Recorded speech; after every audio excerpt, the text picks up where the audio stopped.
Muy bien, está ya con nosotros Jorge Basalo, hoy sí de traje de nuevo con corbata. Me saqué el pullover, Cristian. Buenas noches a todos, un gusto saludarlos. Ha cambiado la temperatura, afortunadamente. Y vamos a hacer referencia, como cada lunes, a lo mucho e importante que está ocurriendo en el ámbito del juicio de la causa La Perla. Saben ustedes, secuestros, torturas, asesinatos, desapariciones en el ámbito de fundamentalmente dos campos de concentración que funcionaron en Córdoba, el de La Perla y el campo de la Ribera. Y mucho hablamos la semana pasada, Cristian, a propósito de la situación del jefe del ejército de Milani, del soldado Ledo. Y parece que muchos argentinos descubrieron que en aquella época, incluso antes del 24 de marzo del año 76, también hubo muchos soldados, sí, soldados, jóvenes que estaban cumpliendo con el servicio militar y que fueron secuestrados y hoy están desaparecidos. Y es el caso de Jorge Dante Bustos. Jorge tenía solamente 20 años, había cursado el Montserrat, estaba estudiando medicina, allí estamos viendo la imagen de Jorge Dante Bustos, estaba cumpliendo con el servicio militar obligatorio cuando fue secuestrado y lamentablemente hoy es uno más de los tantos desaparecidos. Él desarrollaba su actividad en el Regimiento 141, allí en el Parque Sarmiento, en lo que es hoy la Ciudad de las Artes, y la semana pasada en el juicio, este juicio histórico, declararon sus dos hermanas, Ana y Nirida, y les agradecemos porque desde el interior han venido a acompañarnos y a compartir estos minutos con nosotros. Bienvenidas a Canal 10, gracias por estar, gracias por declarar. Y te pregunto, Ana, sobre Jorge. ¿Cómo era Jorge? ¿Qué cosas hacía? ¿Qué militancia tenía? ¿Qué gustos tenía?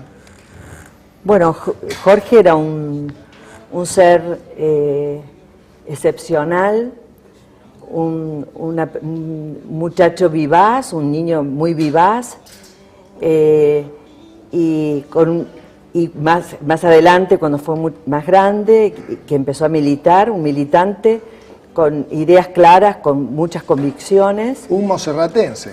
Estudió en el Montserrat y luego ingresó a la Facultad de Medicina, estaba estudiando medicina y podía haber pedido prórroga. Pero... Sí, porque estamos hablando de servicio militar, en el caso de Jorge, pleno año 1976, con todo lo que eso significaba, ¿verdad? Sí. Pero él no, él elige... Él elige hacer el servicio militar. Y es incorporado al servicio militar obligatorio. Nirida, ¿cómo es Jorge a partir de su incorporación? ¿Siempre estuvo en el 141?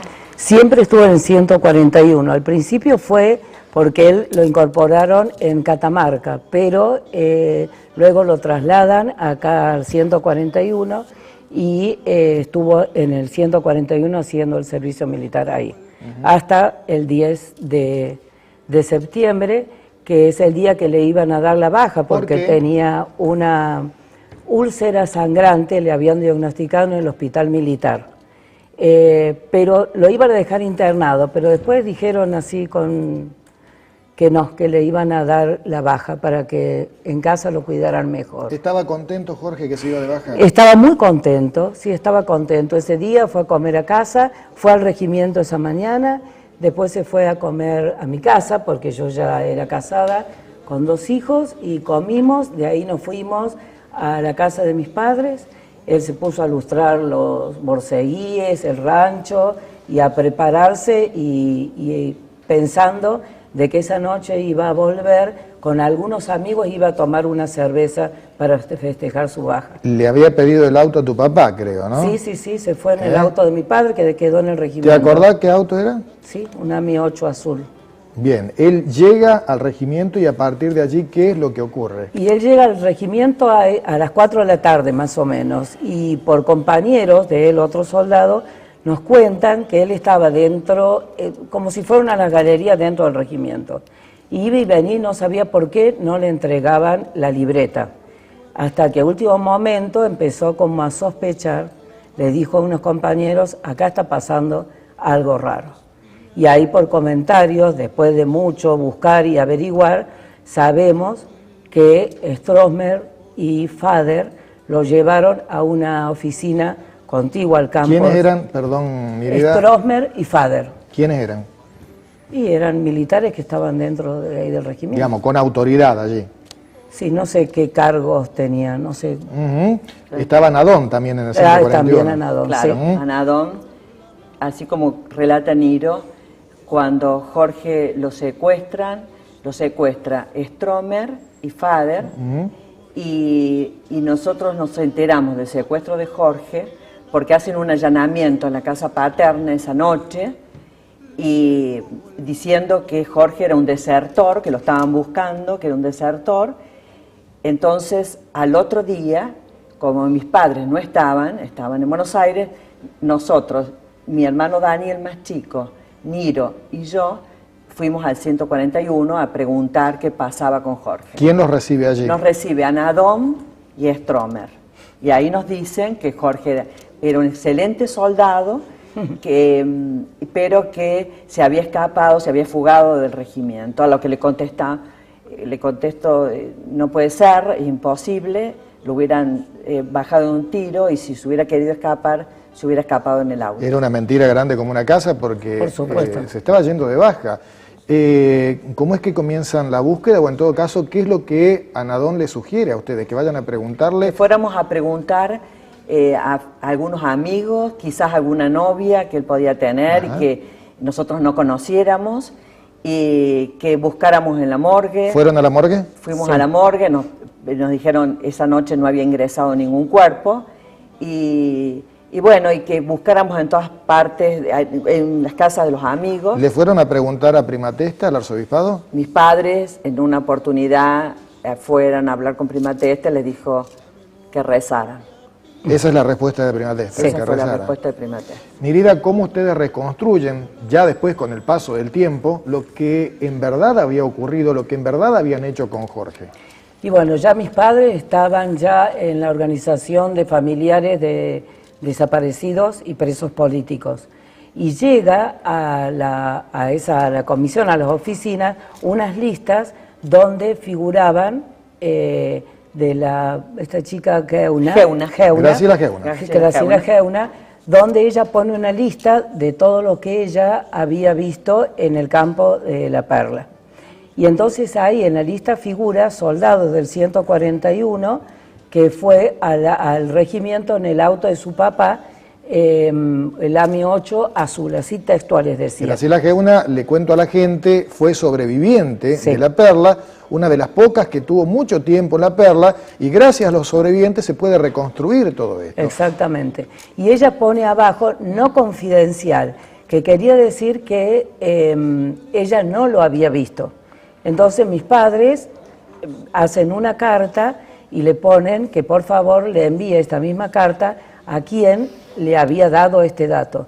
Y así llega la carta a manos de Piero Di Monte. Piero Di Monte, otro sobreviviente. Otro sobreviviente ¿Qué de les La cuenta Piero sobre cómo estaba Jorge en La Perla? Y bueno, Piero, las primeras cuentas, ahí es bien cruel, nos cuenta absolutamente la cruel realidad. Nos cuenta cómo había llegado, que había llegado muy mal porque había sido muy torturado. Lo llevaban 2 guardias de los brazos porque no podía casi caminar. Le cuento a los televidentes que básicamente con la picana picaneaban genitales, Exactamente. piernas, entonces quedaban con los riñones y las piernas que no podían, De definitivamente. todas maneras, ahí, cuando a Jorge lo acuestan en una colchoneta en la cuadra, junto a Piero Di Monti, y en el otro costado de Piero estaba Diego Unziker.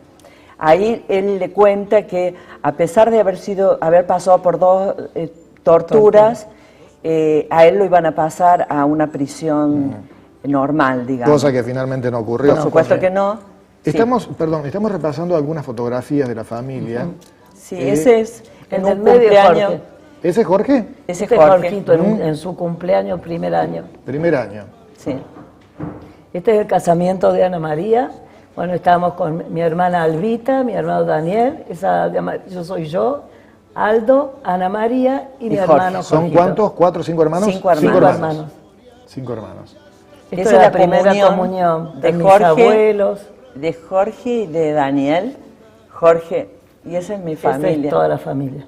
¿Ustedes son de Embalse, del interior? Embalse, De de Embalse. Embalse. Cuando contaron... Pero vivíamos en Córdoba en el momento del secuestro nosotros. Bien. En Cuando Córdoba. ustedes buscan, no solo a Jorge, sino que buscan cosas para reconstruir, contaron algo impresionante que tiene que ver con los vuelos de la muerte sobre los lagos de Córdoba, en este caso de Embalse. Sí. De un agente, un vaquiano que vive allí, que encontró, Exactamente. que escuchó él durante el año 76. Nosotros tenemos una versión, nos cuentan de que hay un señor en la desembocadura del río Grande y el río Quillinzo, que relataba que en la época de los militares se sentían el rugir de los aviones y también gritos de gente que él analiza, era gente que lanzaban viva al lago de Embalse.